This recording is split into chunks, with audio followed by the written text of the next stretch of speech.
ఇచ్చిపుచ్చుకోవడమే. Because ఒక artist చూస్తే మనం ఇన్స్పైర్ అవుతాం. అక్కడి నుంచి మనం ఏం తీసుకోవాలి, ఏది మనం మిస్ అవుతున్నాం అన్నది. ఇలా ఇచ్చిపుచ్చుకోవడాలు అందరి వల్ల కాదు, మా ఇద్దరికి అది కుదిరింది, మాకిద్దరికి.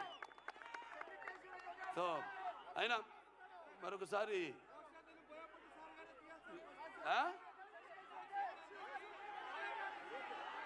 సరే, ఏ విధంగా బాబు ఈ సినిమాలో డైలాగులు చెప్పేటివి కావు.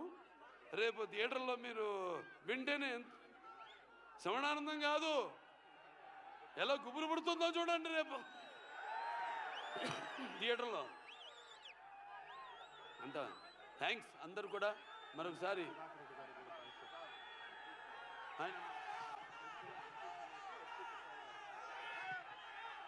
సో మన ఇక్కడ ఎమ్మెల్యే, స్థానిక ఎమ్మెల్యే అయిన ఎడ్యుకేషన్ మినిస్టర్ సుధాకర్ రెడ్డి గారికి ముఖ్యంగా నా ధన్యవాదాలు తెలియజేసుకుంటున్నాను. అలాగే ఇక్కడ ఎస్పీ గారు కుశాల్ గారికి కూడా, వాళ్ళ సిబ్బంది మొత్తం పోలీస్ శాఖకి అందరు కూడా నా కృతజ్ఞతలు తెలియజేసుకుంటాను. పాత్రికేయులు ఎవరెవరైతే ఇక్కడికి వచ్చారో, print media are electronic media అందరూ కూడా నా కృతజ్ఞతలు తెలియజేసుకుంటూ, ముందుగా ఆ పైన భగవంతుడికి ఇంత ఆహ్లాదకరమైన చల్లని వాతావరణంలో ఇంత వేడి సినిమా ఎలా ఉంటుంది? మంచి నూనెలో గారెలు వేయడానికి మినపప్పు వేస్తే ఎలా ఉంటుంది? అలా. సో మీ అందరితో పాటు ఇక మీలో ఒకటిగానే, ఎందుకంటే నేను కూడా ఎదురు చూస్తాను మీలాగే సినిమా కోసం. So thanks. పిక్చర్ చాలా బాగా వచ్చింది, హిట్ అవుతుంది అని చెప్తున్నా. ఎందుకంటే మీరందరి అభిరుచులు నాకు తెలుసు.